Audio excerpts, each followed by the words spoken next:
Sawadee Krap and welcome to another MMA Monday here on the Fungal Pod. The original, the only one that matters. MMA Monday out there, of course, and the only MMA podcast that is not, you know it, sponsored by Manscaped. And it stays like this until they sponsor us. Let's jump right into it. We have to talk UFC, we have to talk BKFC, and we have to look at what's going to happen this week. So let's just look back at what just happened at UFC Vegas 32. And of course, let's start with the main event because that's the one fight everybody's talking about. TJ Dillashaw back after 2.5 years, 2 years suspension, half year looking for a fight, I think. So TJ Dillashaw is back and he faced Corey the Sandman Sandhagen. And yeah, great fight. I watched it while I was working out and I almost forgot to work out. Great fight by both men.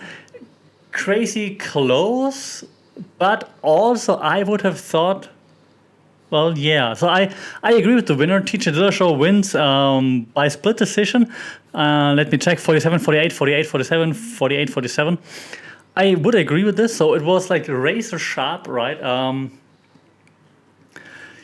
I saw the scorecards later. I think Ariel Helwani also tweeted it, of course. Independent Helwani going at the judges. I think one judge gave round 4 to Dillashaw or something. I'm not sure. Anyways, the one round was a bit questionable, but overall, giving it to Dillashaw, can't complain. If it goes to Sandhagen, also can't complain. Problem with Sandhagen, and I think the reason why he didn't get it, and I have to agree with Michael Bisping here, even though it would be better for the clicks and views and listens of this podcast, I would disagree with everybody.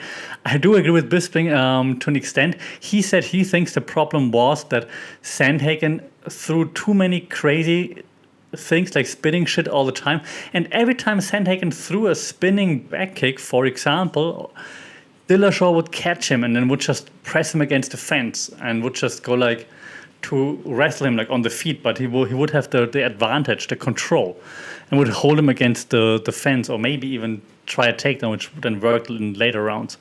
But even in the beginning, like the spinning stuff didn't work. I mean, he landed one spinning back fist on Dillashaw that looked in round 4, I think. That was nasty, so that was cool. But all the other times, the spinning stuff, Dillashaw did what you have to do when someone throws spinning stuff at you, right?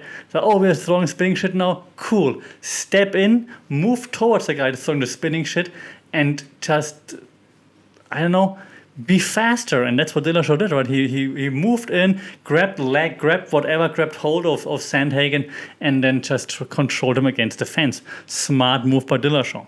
Nevertheless, it's not like Dillashaw was dominating like the whole fight. Sandhagen definitely had great moments.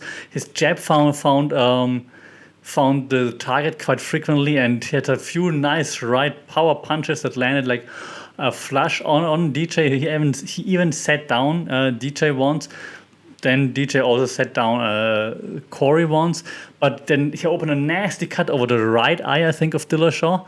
And that's the thing also. I wonder, why wouldn't he go after that?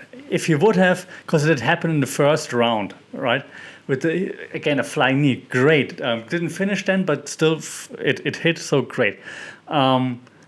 Also was awesome was like then when DJ in the first or second round wanted to wrestle, go for a takedown, then Corey was doing some fancy rolls out of the predicament, which was kind of cool, like rolls and into jiu-jitsu, like away from the wrestling kind of move, which was kind of cool, smart. I had to stop it, of course, because Dillashaw would figure it out eventually, but that was cool in the beginning. Nevertheless, back to the point that I'm trying to make. So if this works, right, going after the eye in the beginning worked, and this thanks to jabs and straight right, so 1-2 combos, right? Like when Sandhagen stayed on the outside, he was good, he was landing, but he then wanted to put TJ away with like spinning shit, jumping shit, and so on. Why doesn't the coach tell him, hey man, this shit doesn't work right now? Do something different. Stay 1-2 outside leg kicks all day works. Come on, why aren't you doing that? I don't understand. I think the coach that we had, the coach cam like on TJ's corner the whole time, and I think once between round 4 and 5 on a Corey's corner. I think the coaching from Dillashaw's team was on point, amazing, and Dillashaw was listening to them like really well. They said something, he did it. Like I think in round 3 or something, his coach yelled in from the side during the round, Superman punch, or in the 4th round or something, 4th round, Superman punch, and then DJ just throws a Superman punch right away. If I'm in the ring, right, it's the 4th round, I'm tired AF, it's razor close and razor sharp, and my coach yells Superman punch, I'm gonna be like, you drunk? What? It's the 4th round. If I throw a Superman punch and it doesn't land, you know what's gonna happen? I'm tired to hell. But he yells Superman punch, and DJ throws a Superman punch. It was kind of cool. Didn't land, so didn't really help that much, but I just like the trainer, coach, student fighter dynamic there. It was cool. So why doesn't the corner do a better job? The coaching in between, like the one time we saw it from Sandhagen was like, yeah man, you know what you gotta do, go out there, do it or whatever. Just imagine Sandhagen would have like the coaching of like the Dillashaw team. If Sandhagen would have like those coaches in between rounds, I think he could be even more better. Then again, that's just guessing game right now. Maybe Sandhagen doesn't respond to like those specific instructions that well, and his team knows him and knows what works best with him. Let's hope that's the case. I just found it very interesting. So the spin, without the spinning shit, I think Corey could have edged it out. But all respect to DJ Dillashaw, who also covered his bleeding eye, because there apparently was a cut from camp already that opened up again. So he covered his eye for 5 rounds basically, which was kind of cool. You can also see that he had some issues with the knee in the beginning, but then during the round, his coach is like, hey man, what are you doing? And DJ Dillashaw is like, yeah, fuck, I'm lazy, I'm sorry, okay, I'll stop it now. And then he stopped it, and then he actually went after and started with the movements again, the way we know Dillashaw can fight. So that was kind of cool to see. His history aside, it was a great fight. Both would have deserved to win. I think the loss hurts Sandhagen less. He's still young. He's going to be up there eventually. TJ now right back in the mix. Gets the winner of Jan and Sterling. I'm assuming, depends when this is. So this should be fun. Khabib tweeted out, TJ versus Jan, Russia 2022. Why not? But I do hope to see Dillashaw soon again, because he looked really good. And Dominic Cruz on commentary, I told y'all, ring rust isn't real. It was kind of cool. Also nice to hear Dominic Cruz giving props to TJ Dillashaw on commentary. So great fight. I enjoyed this a lot. Welcome back, TJ Dillashaw. And don't worry, Corey, you'll be back. The Sandman is going to be a champ before everything is said and done, I'm sure. We had then Raulian Paiva versus Kyler Phillips, and first round, I mean, Kyler Phillips, the Matrix, right? We know it. Like, I go watch it. Like, crazy shit. Kyler Phillips throws everything, like spinning stuff, wheel kicks, flying, anything. Sets down Paiva twice, like knocks him down, close to being out, like gets like on top, mounts and punches him, and saved by the bell. And then Paiva kind of bounces back in the second round, also sits down Phillips, and just still back and forth, but maybe Paiva got the better here. And then in the third round, same thing again, like back and forth and back and forth. Having that said, though, with the clear 10-8 round in the first round, Phillips should have taken that. The decision went 29-28, 29-28, 28-28 to Paiva, which I don't understand, because the first round was a clear 10-8, so Phillips should have taken this. If not, then a tie, yeah, but he should have, like, he won the first round 10-8, and then if he loses 2 rounds, then it's a tie. So, disagree with the judging here completely. Comey tweeted, WTF, yeah, seriously, what the... I mean, congrats to Paiva for hanging in there and for surviving, but what the hell? The judging is ridiculous. We saw Darren the Damage Elkins versus Derek Minor, double N, Minor, Derek with A, Derek Minor. And that was fun, because first round was all Derek Minor all over Darren Elkins, trying to submit him, like taking him down, wrestle him, jiu-jitsu, submitting, didn't work. Second round, same thing, Minor going at Elkins, but Elkins didn't seem to be bothered. He's just like, okay, I'm going to work around, push you out, whatever. And the commentary is like, he does it again. It happens all the time. Everyone trying to submit Elkins, it never works. Why are they doing this? He's gonna just get gassed out. And in round 2 at 3:40, 3:30, something of round 2, Minner goes for a guillotine. Elkins says, yeah, sure, try. Pushes him off the guillotine attempt, rolls over a little bit, pushes Minner to the side more or less, and then goes to work by himself, gets his gets him out there, then via ground, nasty ground and pound at 3:48 in round 2. So, and he's like, yeah, if there's no blood, it's not a fight. Like, woo, it's all fired up. The damage, he's been around forever. He had a losing streak, I think he lost 4 in a row or something. Maybe he should consider walking away. Now wins again 2 in a row, and we're all like, see, yeah, that's Darren Elkins. Fun. It's fun. The commentary made it fun. As long as he's happy and can do that, all good. We then saw the return of Maisie, the future barber, versus Miranda Maverick. And it was a split decision, 28-29, 29-28, 29-28. And I watched the fight, and yeah, it was close. I would have given it to Maverick, to be honest. I think Barber's corner, the alpha males were also surprised, because they told her she has to go out and do something big in the last round, in the third round. And she didn't do anything that big. You can see that Maverick was gassing, yes. And Macy Barber was throwing a spinning back elbow, but it didn't even, it stunned Maverick a little, but it didn't sit her down or anything, right? So as long as you throw spinning shit and it doesn't have a big impact, it's not like, wow. And in the interview, she said, I threw the spinning elbow to impress the fans and the judge, and I think it worked. Yeah, but it shouldn't. Anyway, it's not that hard to throw a spinning elbow, a back elbow, and then you just block it and you move on. So just because you throw spinning shit doesn't mean it should count more. So it was a close fight. I would have given him to Maverick. Both still young though, so both potential to develop, of course, move forward. It's important for Barber to win here because she lost 2 in a row, I think. So welcome back in the winner's circle, basically.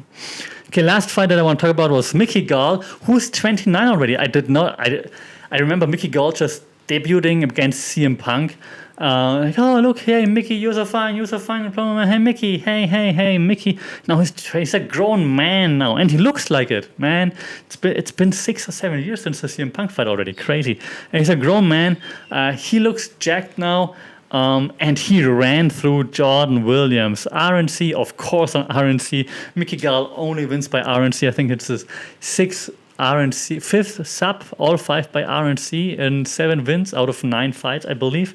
So he defeats Jordan Williams, submission, round 1, 257. He set him down a few times, the right landed really well, and then just set him down again and just move forward, having momentum, snatch the neck, and was really working for it. Then eventually they thought he was going to go for something else, but then he really worked his way on the back of Jordan Williams, and then just really nice hand fighting, left, right, eventually he had it in and falls to the back, and then that was it. So congratulations, McKee Gall, it was dominant.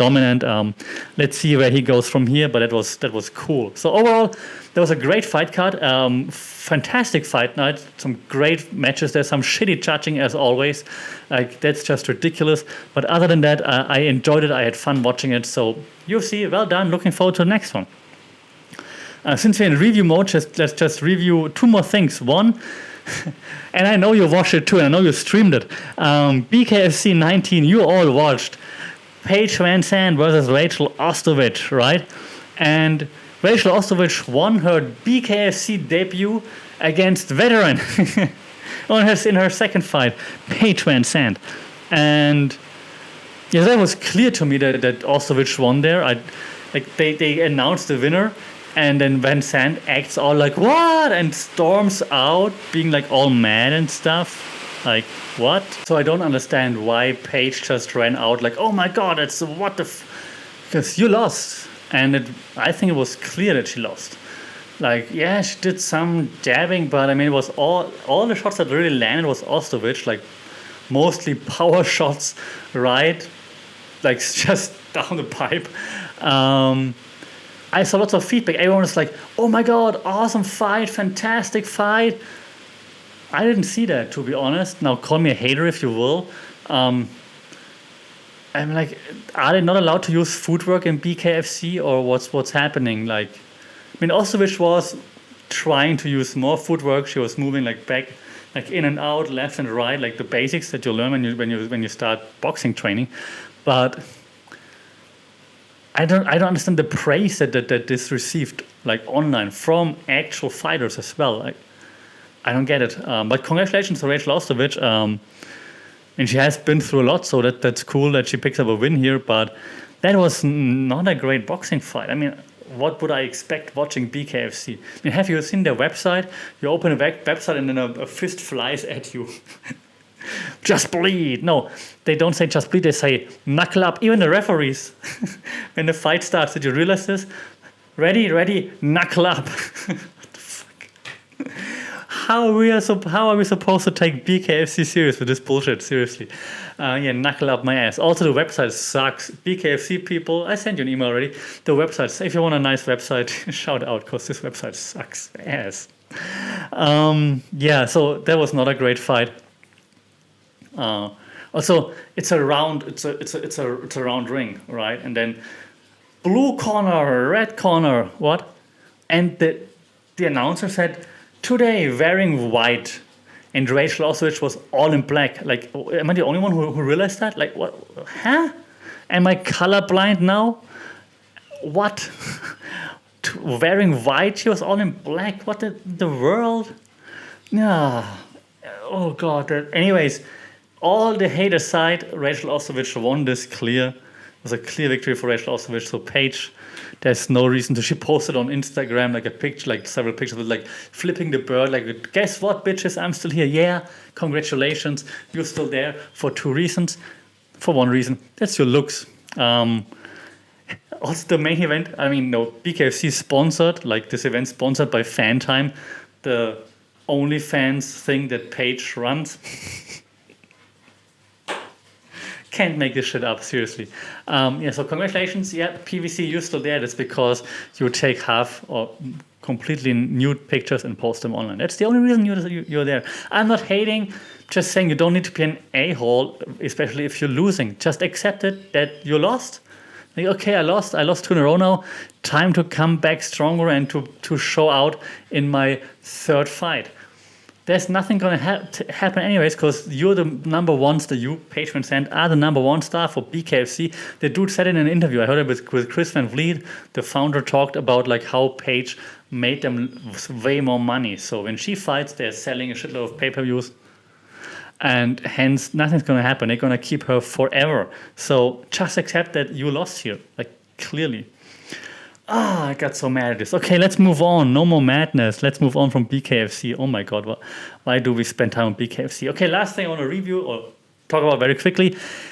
The GOAT is back in action. Artem Lobov was back, had a bare knuckle fight. Not for BKFC, a bare knuckle fight in the Ukraine against Olympic silver medalist Denis Berinchik, who is 15-0 as a pro boxer. And Artem is like, of course I take him out. That's kind of cool. But the boxer called him out, and it was at Mahach, how I pronounce it, Mahach, bare knuckle fighting in the Ukraine. And it didn't have a ring. They have like sandbags that was like instead of ropes. That's kind of cool. That's how bare knuckle should be. Yeah, F the circle ring ropes shit. Yeah, do it like this. That is cool. And they were all wearing like 1920s suits and stuff. That was cool. I want this. If this would be BKFC, I wouldn't just stream it. I mean, I would stream it the way it's supposed to be streamed. Do this. That is cool. There was a stoppage between fourth and fifth round. At the end of the round, that Ukrainian dude, I'm sorry for not being into boxing, Denis Berinchik was apparently really good. I saw lots of box fans online saying that he's really good. And he was just unloading on Lobov. Lobov answered like a staying 10 count before the round ended, but then between rounds they waved it. Also, congratulations to Baron Jakir. But also congrats to Lobo for getting this fight and for getting people excited about it. So good job, Artem.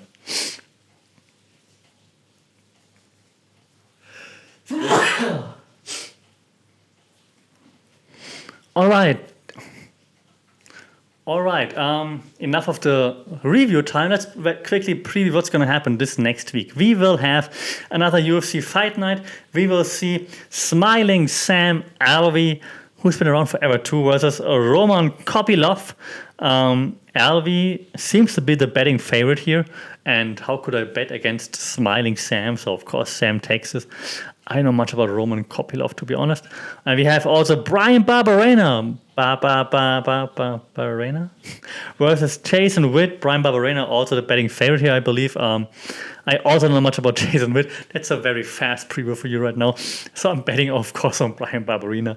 I do know that the two guys from the main event, so Uriah Hall, Sean Strickland. Uriah Hall, I believe, is like 7th or something in the division. Is he 7th? Not sure. And or 11th or something. And Strickland is 30th. They're like 2 places apart in the rankings, but rankings, whatever.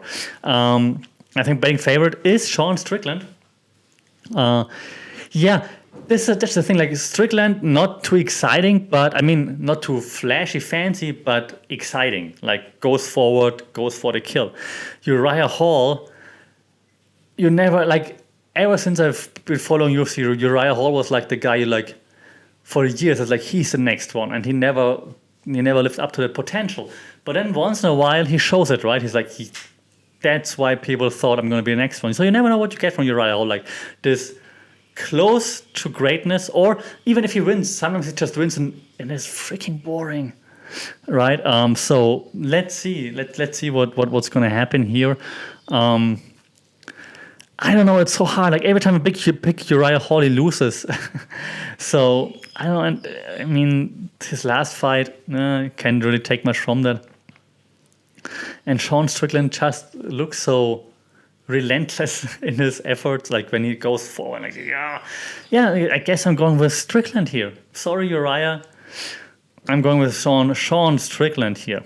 Okay, we also will see Bellator return this next weekend, and in this Bellator event we see Usman Nurmagomedov, who is 12-0 so far as a pro, against Manny Muro.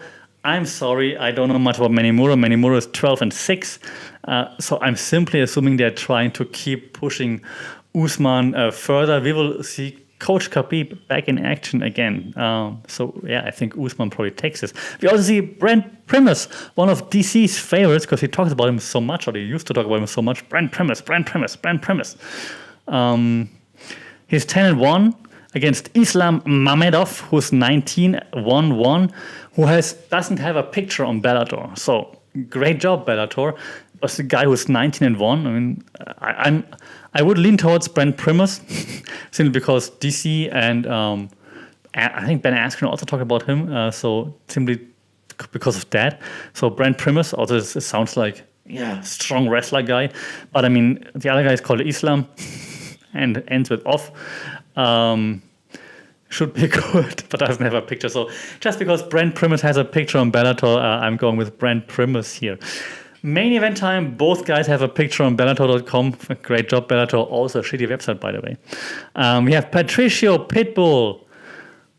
And they actually have Patricio Pitbull on the website. Like they're saying Patricio Pitbull, not Patricio Freire. And I don't try to make fun of it. I don't know how to pronounce it. They call him Patricio Pitbull. He's 32-4 and he's the current champion. Double jump, and he's going to take on AJ McKee, who is 17-0 and has been on a tear, obviously, hence the O, and has been built to be this next super guy for Bellator. I guess now we'll find out about that. I don't think he can pull it off. I think I always bet against Pitbull because I don't like him. I don't like the mannerisms. I don't like his coach, the guy with the glasses, Coach Eric.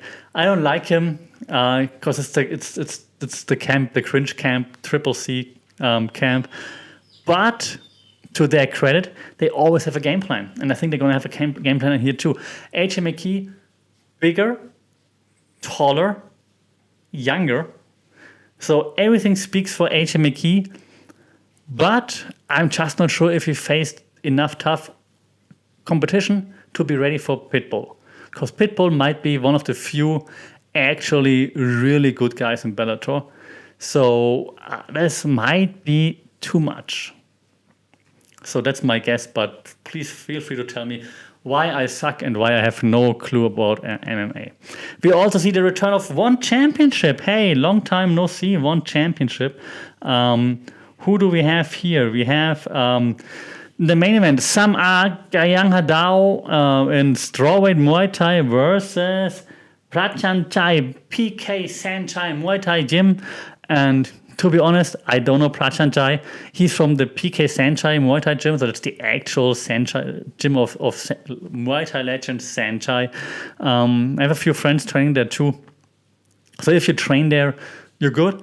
But Samar, the only one who's going to defeat Samar, in my opinion, is Father Time. So if Father Time really hits him and slows him down, then he's going to start to lose. If he's still fit and fresh enough, he's not going to lose. So, of course, I'm going for Samar Gayang, living legend in Muay Thai. So I think he's going to take this one. We then see the return of Onglan Sang after 2 losses to René de Ridder in a row, trying to bounce back against Leandro Ataides. I know, to be honest, I think Ongla is done. And of course, he can kick my ass, and it's not an offense, but I think, he lost to the Ridder like so clear.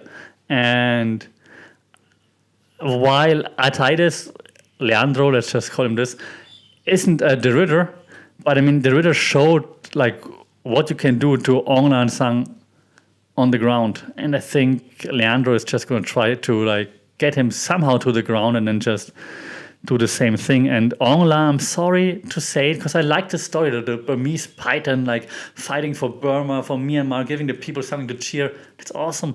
But he didn't look good in those last 2 fights. He looked slow. He didn't look motivated. He didn't look like he wanted to be there.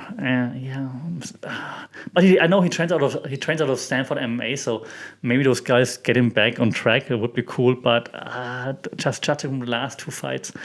But then Leandro, also not a world beater, to be honest, so maybe it's the right fight for Ongla to come back into. We also have Sidichai Sitsompinong in kickboxing, though not Muay Thai, taking on Typhoon Ochan, who is like one of the more famous foreigners in kickboxing. But since we're in Thailand, you know who I'm picking, of course.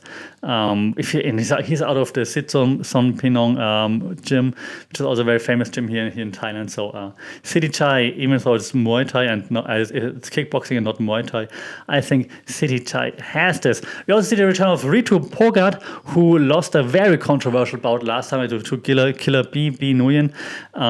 She's back against Lin He Jin. From China. I do assume they give Ritu like a fight that she can dominate via her wrestling and then hopefully get back into the win column. So I think that's what they try here. And then lastly, we have the return of the Phenom, Victoria Lee. 60, is she 17 now? When she started, she was 16 years when she debuted for 16 years old for one. The young sister of living legend, one legend, Angela Lee, the longtime women's champion who gave up her title because she got pregnant, had a baby, congratulations, and now, I guess, working on a comeback.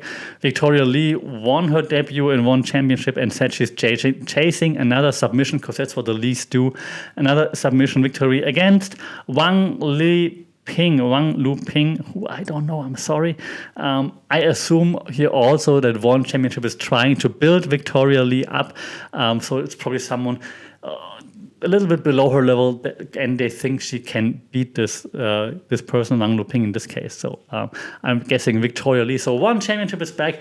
Let's see if it's going to be like all fireworks. So if I have to go back and hate them. By the way, I don't hate them. I just criticize. Because they're so close to home. They're also in Asia, right? So I just want them to do well. Chatri unblocked me on Instagram. I didn't mean it. I really. All love. All right, that's it. That's the preview for this week. Let me know what you thought about TJ versus Corey. What you thought about BKFC, Paige versus Rachel Ostovich. You're looking forward to one Bellator UFC. Let me know your opinions. Social media @funkitpod, email funkitpod@gmail.com. Don't forget to like, share, subscribe to this video, and as always, take care, stay safe, and we'll talk soon. Sawadee Krap.